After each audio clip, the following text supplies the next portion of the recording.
joining us for this Web Extra. We're talking about transportation. Let's go to our phone callers. Let's go to Todd in Rigby. Todd, go ahead. Yes, I had a question for Joanne Woods. I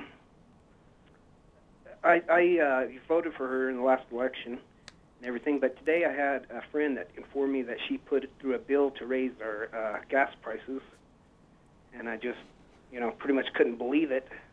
She was told she sponsored a bill. Well, yes, it's to raise this 2 cents. Yes, several of the bills that came out of the committee there were turned down. We thought maybe we'd see whether even 2 cents was amenable to the people in the legislature or the people at home. So the idea was to see if the people at home felt that they could do that much. And so we brought the bill out to discuss on the floor, see what the legislators said, see what the people at home tell us, and that's what it's for. So that should hit the floor Friday, right, April 3rd, or depending on how things possibly go, maybe Monday, maybe the first part of the following week. So Todd, you can check it out. You can actually watch the debate for yourself on Legislature Live. Go to IdahoPTV.org, click on Legislature Live, and you can watch Representative Wood in action on that bill. Thanks for your call. One thing I'd like to say is, the people are hurting too, with this recession. Yep. And, 2 cents may not seem like a lot, but then gas prices go back up to $4. It all adds up. That's what we're hearing, Todd. All right. Thank you for your call. Let's go to Bill in Banks. Bill. Hello. Go ahead, Bill. Hey, first I got a statement. Make her short, though. If you take an empty truck and slow it down, it doesn't bounce and it doesn't break up the highway. But my question is, I'm a Teamster, or I was, for 30-some years. How can we add new roads and we can't maintain the old ones that we have? Okay, go ahead. Director, I'll send that one to you. One of the things, well, I'm assuming you're going to talk to some extent about maybe the stimulus package that was just, that our transportation board identified those 8 projects. And those you're absolutely right. They're not necessarily new roads, but they're new interchanges, a bridge replacement, the Dover Bridge, some new lanes in Twin Falls. The board had quite a debate about should it be a pavement preservations, is that what we should do with our stimulus dollars, or should it be these type of expansion type projects?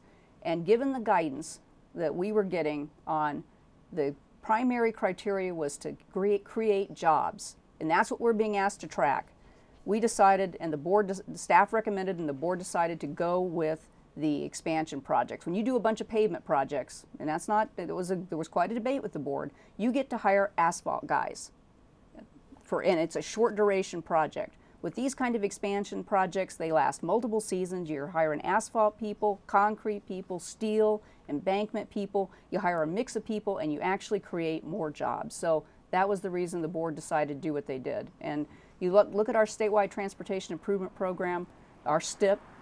It's a 5-year program. 95% of the projects in that are pavement preservation jobs. So we have got a policy where we are putting our money into maintaining the roads. And we haven't talked a lot about the local folks. They're probably the ones that end up having to create more new roads, but growth is just a huge factor. And I mean, Idaho is the 4th fastest growing state in the nation. We have growth going. So in order to meet the growth, you have to do something. And you're but we're also one of the poorest states. That's true. That's very true. I mean, I'm going to go ahead and take our next caller. Thank you. Appreciate you being on the line. Let's go to Kurt in Sandpoint. Kurt. Yes, I actually, I've driven the roads quite a bit. I've driven the interstate and 95 north, and I found them to be actually pretty good. Yeah. And my question is, are they really thinking of just improving them, or are they trying to get, for instance, in 95, are they trying to create a 2-lane highway up north? What is the priority there? Okay. That's a great question. It's a great comment, because you hear that a lot. I've driven, and the roads look pretty good to me. Yeah.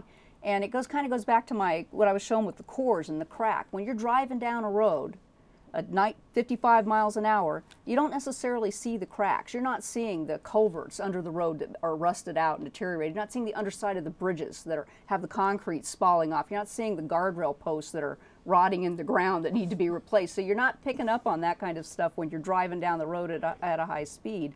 frequently. Now, so there are going to be some things that are going to be pretty obvious to you. I will tell you that our priorities are absolutely maintaining what we've got. We're not talking about building new roads. That certainly has not been what the governor's been focused on as he's talked about why the transportation department needs revenue. Okay, I think we have got David in Idaho Falls. David. David?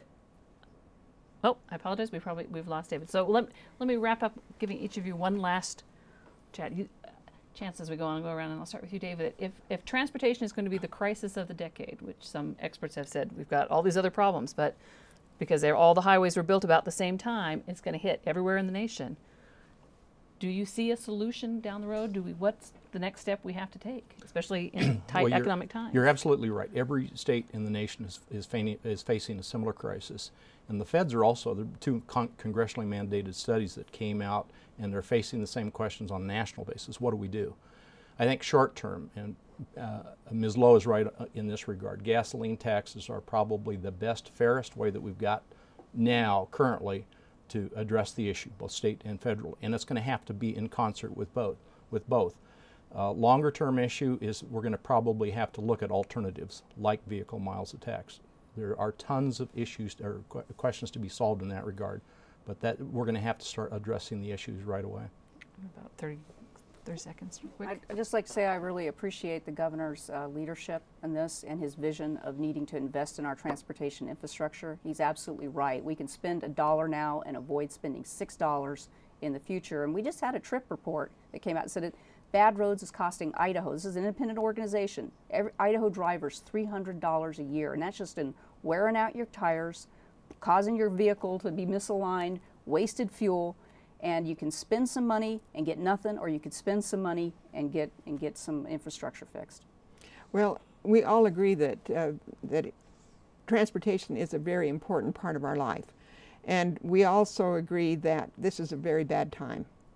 And our people at home are saying to us, well, they admit we all need roads fixed, but they do not want us to raise their taxes. And so it's a very difficult thing for the legislature. We all want to be on the same page working together to try to solve this. I do think we're going to have to look at some other sources other than a gas tax. I think myself, I like the registration increase because everyone would pay on the cars that they have and drive on the road with, but it's just not the time to do it. All right. Thank you very much. I appreciate you all joining us here. If you want to learn out more about issues, go to the Dialogue website at idahoptv.org. Click on tonight's show and you'll find out more about transportation, or you can watch Idaho Reports as we cover the legislature. Thanks for joining us. We'll see you here next time on our Web Extra.